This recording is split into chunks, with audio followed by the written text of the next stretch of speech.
viewers. I'm George from Ireland. I'm commenting on the attacks on Ukraine over the past couple of days because, of course, there was that explosion on the Kerch.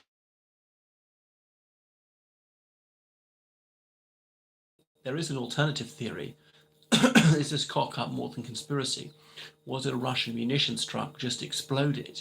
Because the Russians have got to move tons of munitions around, and I mean tons, and there's an awful lot of incompetence in the Russian military, so that's a possibility too.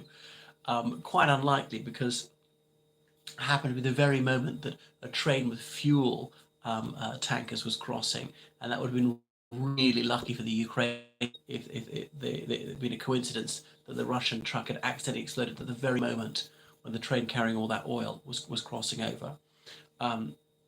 But anyway, the Ukrainians have strongly exclusively on civilian. Their war crime, the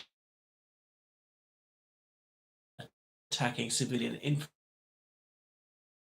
power stations, a university. The collective individuality of Ukraine is what they're trying to wipe out in this attempt to subjugate them.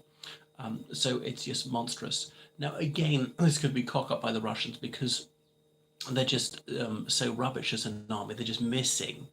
So that possibility as well. So killed at least 14 civilians. Now, inevitably, civilians do get killed, even if it's a legitimate military strike trying to hit a military target.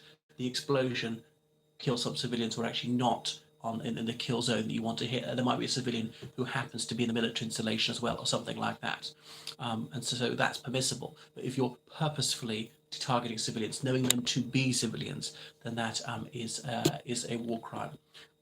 Anyway, so Russia's vowed this is just the beginning, but I think they're running low on missiles, and these strikes, ghastly that they haven't actually degraded Ukraine's ability to wage war.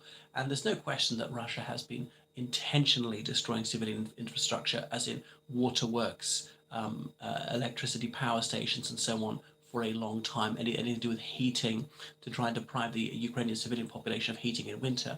And if they'd actually saved their fire for the Ukrainian military, that would have helped the Russians a little bit. Whereas there's some things which really do have a military application. That bridge, for example, tunnels, railways, that yes, there's civilian traffic on that, but there's also military traffic as well. So some facilities are dual use. And if there is a military rationale to destroying it, that's permissible. And remember, destruction of infrastructure, where not justified by military necessity, is a war crime. But here, the case of the Kerch Strait Bridge, illegally built bridge onto Ukrainian territory, then it is justified by military necessity. Anyway, so obviously they don't know how many wounded. 14 killed so far. They may yet be more. Often the wounded succumb to their injuries sometime later. So the Russian pro-war bloggers appear to be satisfied that they have chastised Ukraine for this strike, but it shows that it really rattled the Russians, which is why they try to hit back so much. Anyway, so that's why President Joe Biden has rightfully denounced the utter brutality of the Russian strikes. But it's by no means the worst thing they've done, because obviously, certainly at least several hundred Ukrainian civilians have been willfully murdered by the Ukrainian military, as in knowing them to be civilians, taking them out and shooting them dead when you know they're no threat, you know they're not armed, they're not even trying to run away from your illegal custody or anything like that. This is not accidental, this is not collateral damage, this is entirely deliberate. So anyway, some of the missiles were fired from Belarus, which is obviously Russia's ally, but not actually a co-belligerent. But Belarus has allowed itself to be a launch pad for Russian attacks all through this war, which has been going on for almost 8 months. But the Ukrainians said that of the missiles fired, 41 were intercepted. That's almost half. And the Secretary of the United Nations said it was another unacceptable escalation, these Russian missile strikes. So a lot of escalatory steps. So I don't think the Ukrainians have actually really paid for this attack on the bridge, because the Russians were firing these missiles anyway. They just fired maybe more of them in the shorter time they otherwise would have done. But they don't have guided missiles. They ran out of microchips and transponders, which is why they're very inaccurate. And militarily, they have a negligible effect now.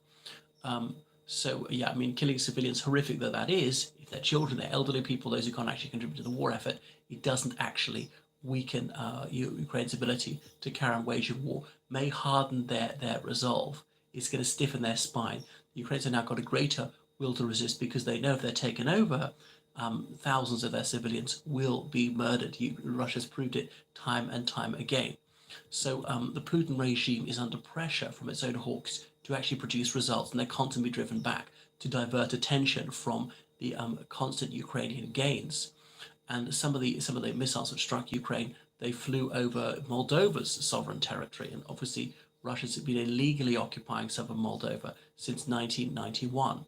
So now Belarus has joined a military group with Russia, and are they going to be strong-armed into actually invading Ukraine? Remember, a few months ago, there were Belarusian war games on that northern border of Ukraine to spook the Ukrainians, to oblige the Ukrainians to guard that border, lest there be an invasion from there. But it hasn't happened thus far. But Putin is playing his last card. Apart from weapons of mass destruction, what's he got left? These hundreds of thousands of reservists, many of them with no training, old, ill, all the rest of it being sent into the front line. The meat grinder, as they call them, they're just known as мясо, meat in Russian, as in cannon fodder, and that's going to go badly. They may get in the way of good soldiers. I remember Russia's professional soldiers, they were sent in first, and some have been killed, wounded, captured, deserted. So they're really scraping the bottom of the barrel, sending people. Putin really didn't want to send female soldiers in. They admitted to at least one woman soldier being killed a few months ago. They've now acknowledged that they are sending female soldiers in, which he was desperate to avoid, showing just how bad it's doing. So anyway, it's running low on resources. It doesn't really have precision strike capabilities, Russia. Anyway, so the Ukrainians have got decent air defense now, which is why the Russian Air Force is not being used. But it was definitely a war crime because the Geneva Convention says what you can target and what you cannot. There's specificity to the Geneva Convention, and obviously Russia is a signatory to it. Its predecessor state, the Soviet Union, from which the Russian Federation claims its legal heritage, was a signatory to it, helped draft it. Indeed, Russian is one of its original languages, and that's why Russia is most definitely bound by this, has broken international law time and time again in this illegal war, this unprovoked invasion, which is ruled to be illegal by the International Court of Justice. Thanks for watching. So subscribe to me on Patreon and donate on PayPal. Goodbye.